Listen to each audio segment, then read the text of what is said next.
Alors, bonjour à tout le monde. Merci beaucoup d'avoir accepté notre invitation. Ça me fait plaisir de vous recevoir ici dans cette journée particulière. Donc, je tiens à préciser le déroulement. Donc, on va donner un tour de parole à chaque personne présente ici ce matin.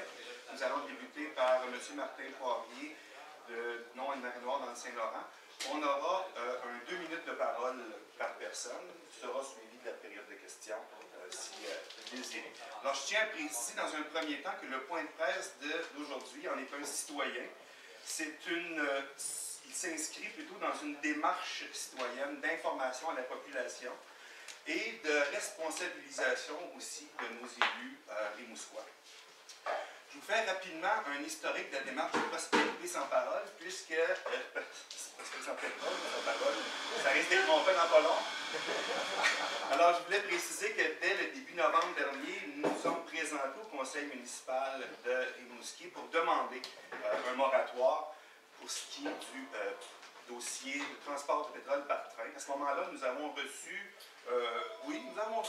une certaine approbation de la part du maire qui n'avait pas dit non complètement à ce moratoire-là. Par contre, il désirait bien entendre ce que la compagnie avait livré comme message avant de prendre position. Alors nous, ce qu'on a fait, c'est qu'on s'est retiré un peu. On a regardé tout ça, c'est d'analyser la situation pour pouvoir se pencher sur un mode d'action dans les mois qui ont suivi. Donc, le maire comme tel, il a été de différentes déclarations pendant l'hiver. Ça nous a permis aussi d'analyser un peu la nouvelle loi fédérale de la ministre Wright, d'écouter un peu ce que les différents rapports, parce qu'il y a eu plusieurs accidents depuis Mégantic d'ailleurs, donc on parle d'une dizaine d'accidents déjà. Dans certains dossiers, le BST est allé jusqu'à dire que les nouvelles normes étaient vraiment insuffisantes. On a d'ailleurs le président des Teamsters qui a pris la parole à quelques reprises pour nous rappeler la règle des 3T, ce qu'on vit présentement. Les trains sont trop lourds, ils sont trop rapides, ils sont trop longs pour être supportés sur le système ferroviaire qu'on connaît actuellement.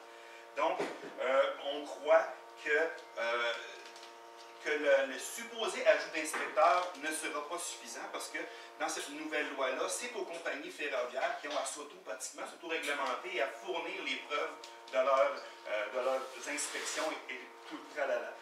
Et malheureusement, on connaît ce qui s'est passé depuis plusieurs mois. Donc, en juin, il y a un citoyen qui s'est présenté au conseil et qui s'est fait, je dirais, presque rabrouer par le maire Forêt. Donc, le maire Forêt, il y a fait des déclarations inquiétantes à ce moment-là en disant que, par exemple, qu'on ne pouvait pas l'envoyer par la poste, ce pétrole-là. Donc, ça nous a inquiétés énormément. Ça nous a inquiété aussi d'entendre un conseiller municipal y aller de l'avant demandant, tout simplement, en disant que les élus ne demandaient qu'à être convaincus. Très douteux comme déclaration. J'avais l'invité à appeler avec Mégantic pour voir si c'était suffisant comme information. Alors, le 21 juin dernier, Prospérité sans pétrole a lancé une activité d'information qui s'appelait Libérons Rimouski du pétrole, tout devient possible. À ce moment-là, on a eu la chance de rencontrer plusieurs personnes de la population pour discuter avec eux, de voir l'inquiétude, s'il y avait vraiment une inquiétude au niveau de la population. Quelques jours après, le journal L'Avantage confirmait nos inquiétudes en disant en fournissant le résultat d'un 72% de la population rimouskoise qui était effectivement inquiète de la situation. Alors, ça n'a pas pris plus de temps que ça pour qu'on puisse se virer de bord, puis réitérer finalement notre démarche, notre demande de moratoire, tout simplement.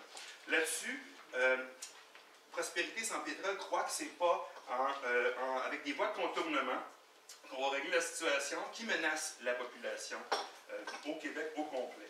On croit que ce ne sont pas non plus les trains qui vont finir par peut-être, possiblement ralentir un jour, ou ce n'est pas non plus sur un réseau ferroviaire désuet qu'on va peut-être mettre à niveau. C'est pas du tout comme ça qui nous convainc, les gens nous convainquent. Pour nous, ces projets-là de transport de pétrole par train sont tout simplement une fin de non-recevoir. Alors, je vous remercie là-dessus. Je vais passer la parole à M. Martin Poirier, qui est cofondateur de nom Anne-Marie-Noire national.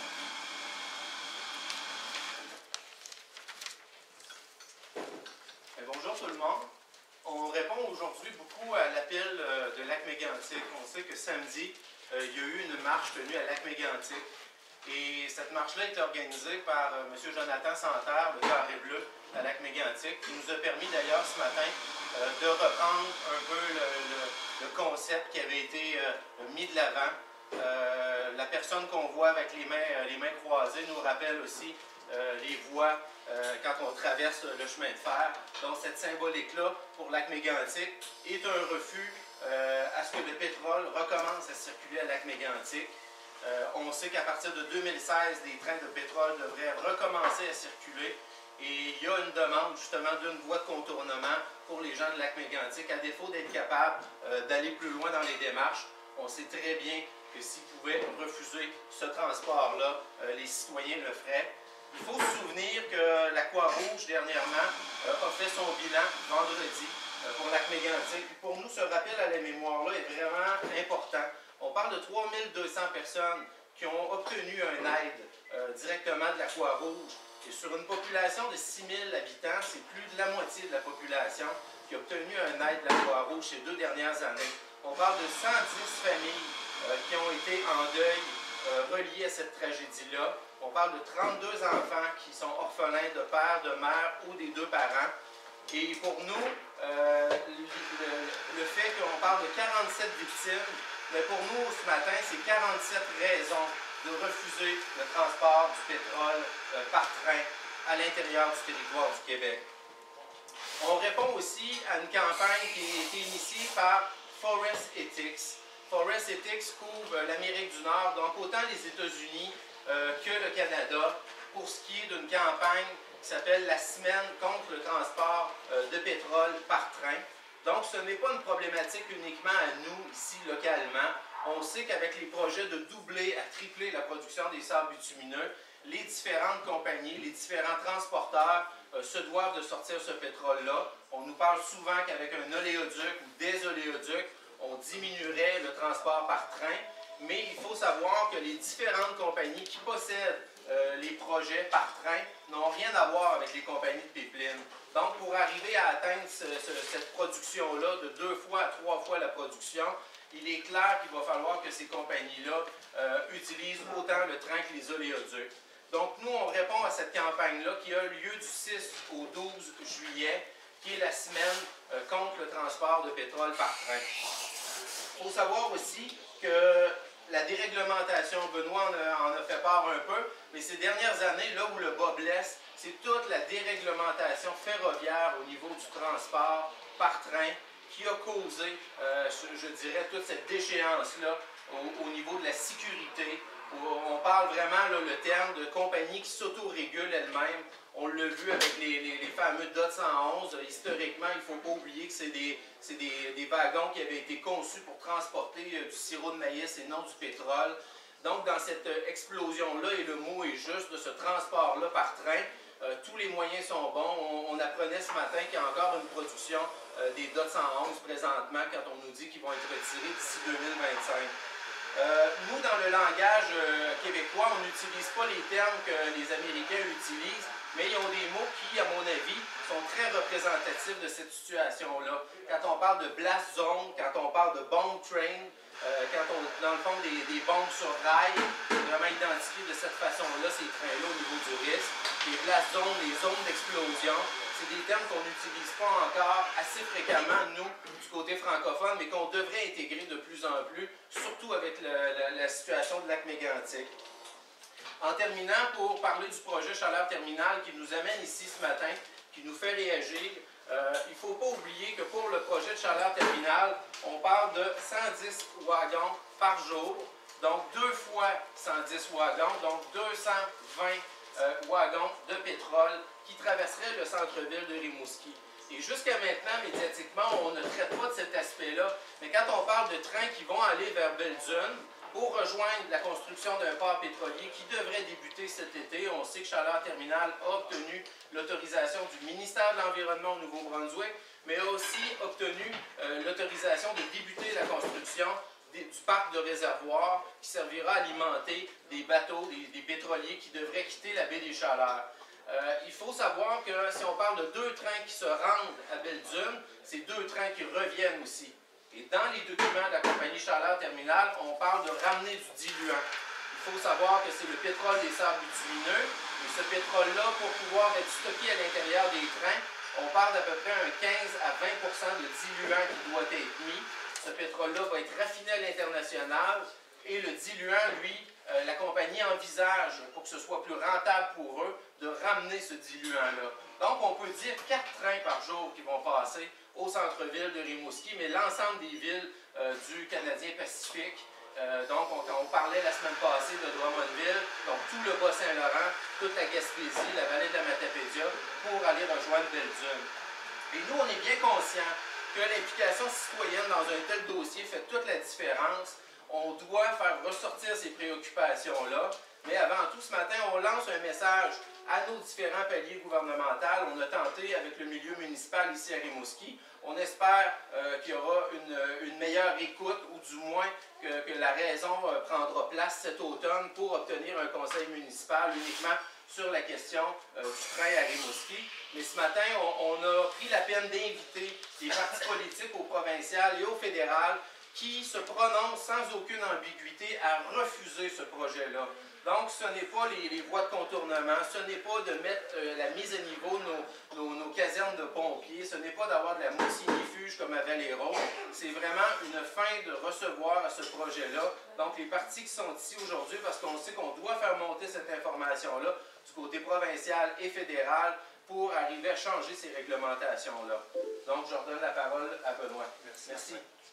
J'inviterai nos invités, s'il vous plaît, à présenter devant.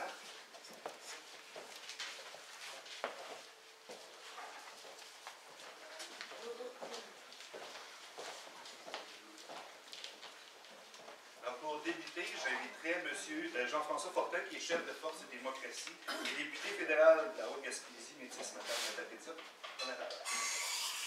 Bonjour tout le monde. Tout d'abord, j'aimerais remercier les organisateurs de l'initiative citoyenne importante dans le cadre de la semaine de sensibilisation aux impacts liés au transport par train de matières dangereuses. Vous savez, vous en avez fait état tout à l'heure, le drame de Lac-Mégantic a fait en sorte que à chaque année, nous revient en mémoire le tragique incident qui a entraîné la mort de dizaines de personnes et qui ont à tout jamais changé notre perception du transport de matières dangereuses sur le territoire et dans les communautés traversées. Donc, au nom des municipalités de mon territoire, au nom des municipalités de la Métis, de la Matapédia particulièrement, qui vont se voir traversés par des convois importants tous les jours de pétrole provenant de l'Alberta, du pétrole sale, qui ne redonne aux communautés que des risques importants, sans aucun avantage en retour. Il était important pour nous de réaffirmer à quel point ce genre de transport-là, on n'en veut pas. On n'en veut pas pour différentes raisons, tant pour la sécurité, mais tant pour le principe fondamental d'être les pourvoyeurs de pétrole et de rails qui permettent à un pétrole provenant de l'Alberta, un des pétroles les plus polluants au monde, de traverser notre territoire et d'être complice de ce transport-là vers une exportation qui ne bénéficie même pas aux Québécois de toute manière. Donc, à la fois, j'ai eu l'occasion de rencontrer la ministre à quelques reprises au niveau de la sécurité, mais également au niveau de la perception gouvernementale, de la responsabilité d'un gouvernement face à la sécurité des communautés. Vous avez peut-être vu passer différentes municipalités, MRC de mon territoire, dans la Matapédia, dans la Métis, ont manifesté de manière très claire leur désaccord face à ce transport-là qui, pour l'imager de manière très concrète, dans bien des cas, traverse en plein cœur des municipalités, des villages, des cœurs villageois, les municipalités. Où il y a, parce qu'à l'époque, la formule faisait en sorte d'être très près, très collé de la voie ferrée. Donc, il y a une proximité vraiment qui est manifeste dans le fait pour les gens qui bordent la voie ferrée d'être directement concernés et menacés par le transport de pétrole. Donc, et je dirais même qu'il y a un danger encore plus important que pour les grandes villes, compte tenu qu'il y a dans certaines grandes villes des accès qui passent par des parcs commerciaux, des parcs industriels. Alors, les petites municipalités ont tout intérêt à s'opposer à ce projet projet-là, et je m'en fais le porteur aujourd'hui. Et chez nous, il n'y a aucune ambiguïté quant à la position que nous avons. Nous ne voulons pas de pétrole sale qui transite à travers le Québec. Nous ne voulons pas que nos communautés soient affectées, mises en danger de manière délibérée par une absence de volonté gouvernementale, peu importe le palier, de protéger les citoyens. Tout à l'heure, Martin en parlait. Les wagons DOT 111, présentement, sont dans un plan de remplacement sur une période jusqu'en 2025. Donc, il y a un risque qui est important jusqu'en 2025. Donc, à la fois un moratoire, l'absence de transport sur notre territoire est une volonté qui manifeste. Et le problème, peut-être que certains en ont entendu parler, mais les nouveaux wagons qui doivent remplacer les DOT 111 sont des wagons qui, dans les collisions, les tests d'impact, ne donnent pas plus de sécurité aux communautés. Alors, voilà le message que j'avais livré ce matin. Merci beaucoup, M. Fortin. J'inviterai maintenant M.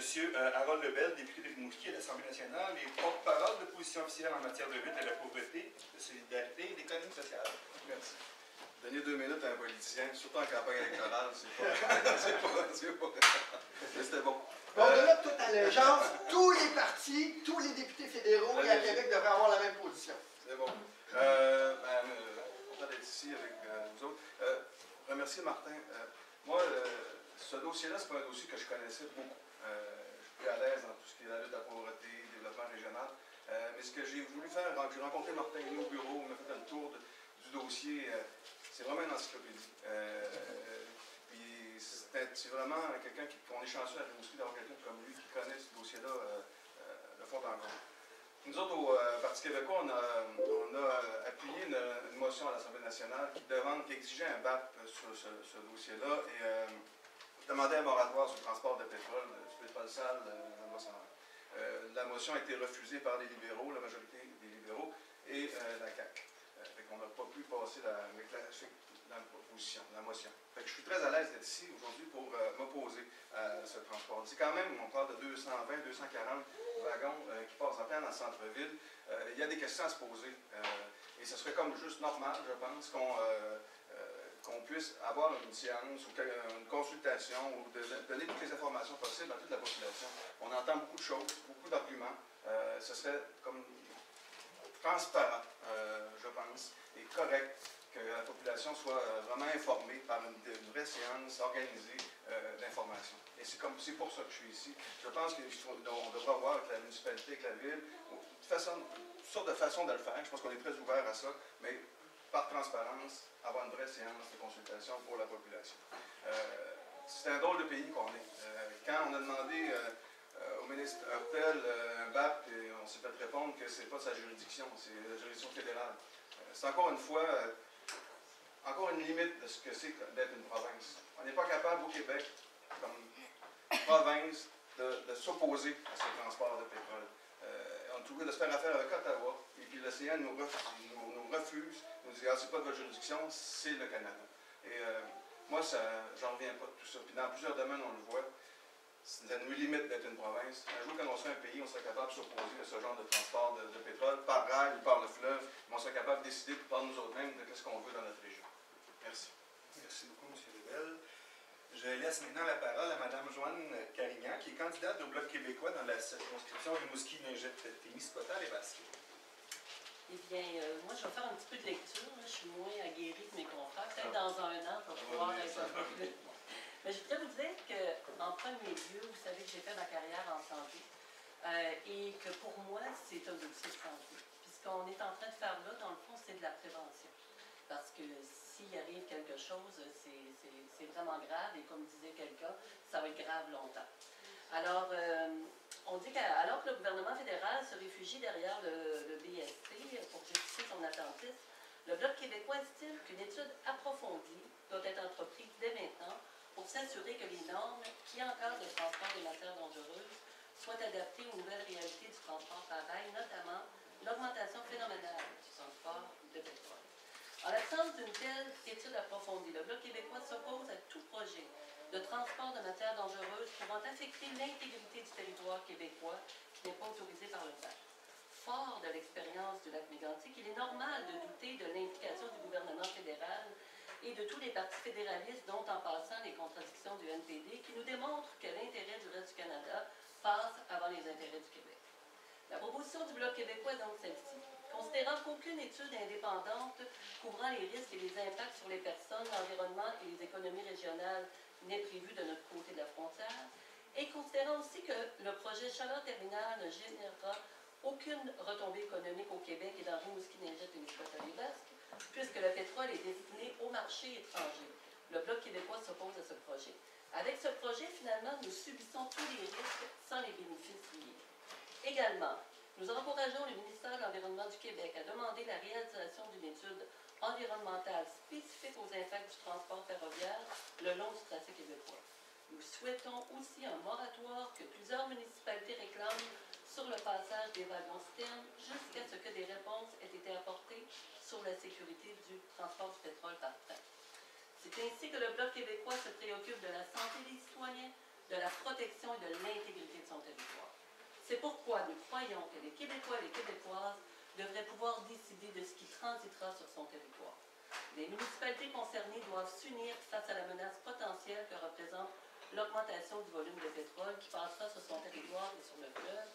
Elles doivent exiger d'Ottawa et du Canadien national des mesures concrètes afin d'assurer la sécurité des citoyens riverains. Merci. Comme dernière personne qui prendra la parole, on va inviter par le biais de la magie de la technologie, on va faire un Skype avec M. J.C. Lauzon. M. Lauzon est candidat dans le comté de Pierre-Boucher, les Patriotes Verchères. Donc, c'est un comté qui est entièrement traversé par une voie ferrée. À vous, M. Lauzon. C'est juste d'ouvrir votre micro. Oui, bonjour. Parfait, on vous donne la parole. Merci Martin, merci Benoît, merci tout le monde. Je suis content d'être invité, votre invité virtuel. J'ai entendu le discours de messieurs, madame. Écoutez, on est au Parti vert dans la même position quant au transport du pétrole, qu'il soit par train, qu'il soit par pipeline, qu'il soit par bateau. Évidemment, on est contre. Et je ne vois pas comment on pourrait être en faveur d'une industrie qui semble ne pas se préoccuper du tout de ce qui se passe sur le terrain. J'arrive de Mégantic, et puis à Mégantic, on voit bien que la voie ferrée, elle est reconstruite quasiment exactement au même endroit et expose de la même façon qu'avant les gens de la population. Et c'est on a beau dire, on a beau faire des marches, on a beau s'objecter, s'opposer, l'industrie, même après un accident aussi tragique que celui qui est arrivé il y a 2 ans, c'est juillet à Mégantic, l'industrie s'installe au même endroit et là, c'est Spire, et là, c'est supporters qui règnent dans le réaménagement du territoire et qui odieusement font repasser la voie ferrée au même endroit. Et on comprend l'inquiétude de ces populations et je suis je comprends vos inquiétudes à Rimouski et à Amqui. Parce que ce qu'on nous annonce, et Martin le soulignait tantôt, c'est des trains plus longs. Hein? Il y a des trains aujourd'hui qui vont jusqu'à 3 km de long. Des trains plus lourds, ça va jusqu'à 18 000 tonnes. Et on nous annonce qu'il y en aura plus encore, 220 wagons par jour, et que ces wagons-là transportent autre chose que du sirop de maïs, comme disait Martin. Ces trains-là transportent un pétrole plus explosif, plus sale et plus dangereux que les voies ferrées ont été construites pour transporter. Alors, des catastrophes environnementales, il y en aura d'autres. Et c'est tellement clair que dans la propagande, je dirais, de nos gouvernements, qu'ils soient provinciaux ou fédéraux, nous préparent, on dirait,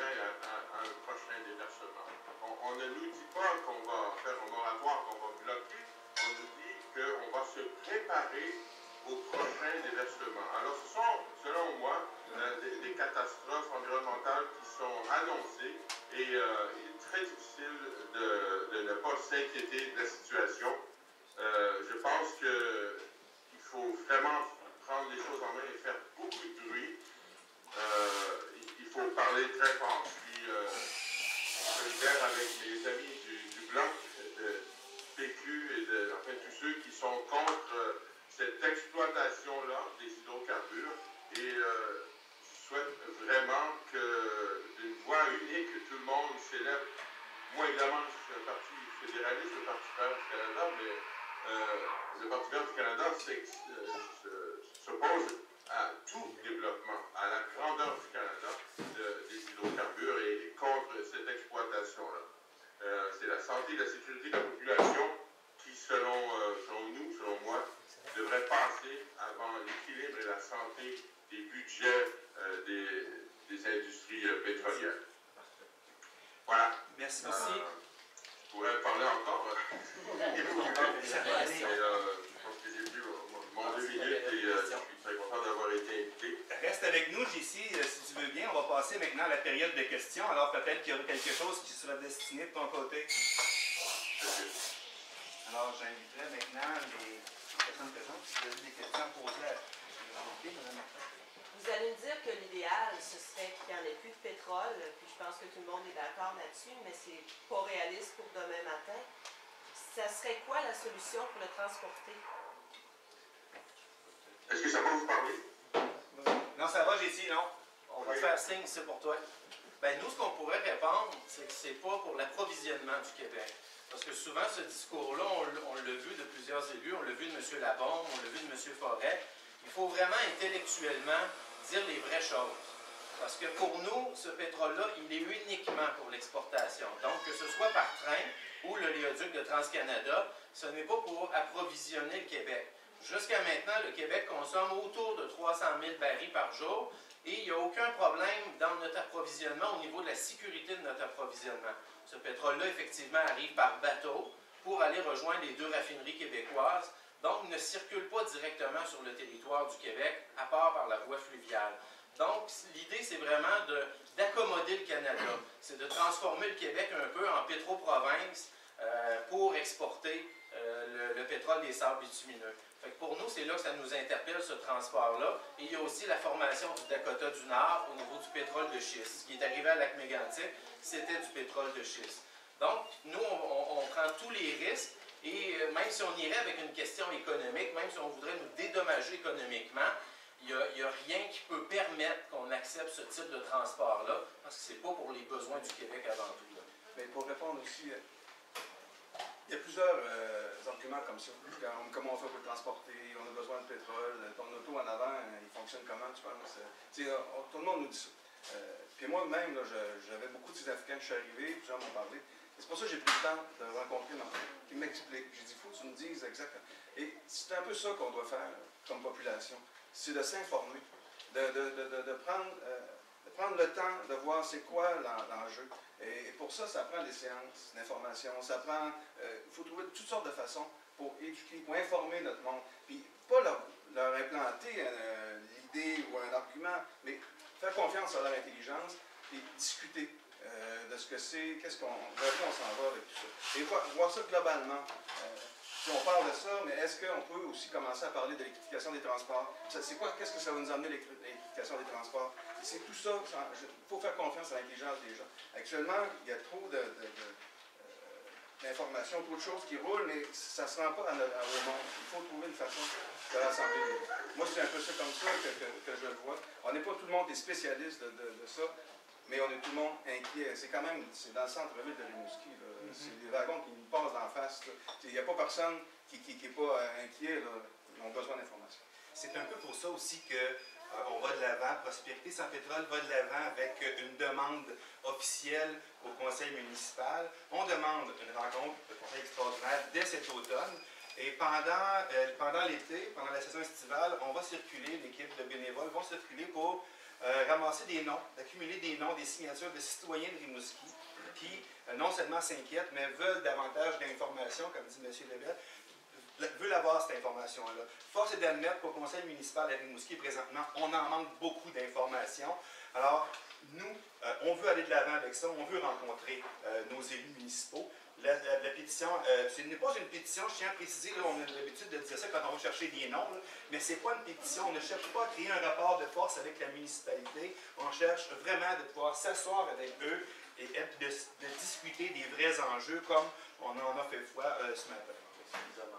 Effectivement, c'est une demande de conseil extraordinaire. Vous pourrez en voir une copie si vous le désirez tantôt. Est-ce qu'il y aurait d'autres questions? Tu as de l'information sur le transport ferroviaire depuis la tragédie de la Lac-Mégantic, parce qu'on le voit, les trains sont beaucoup plus lourds, sont déjà beaucoup plus longs. Moi, je reste peut-être à 500-600 mètres de la voie ferrée, puis ça ne bougeait pas il y a 5 ans, et là, ça bouge un peu dans la ville.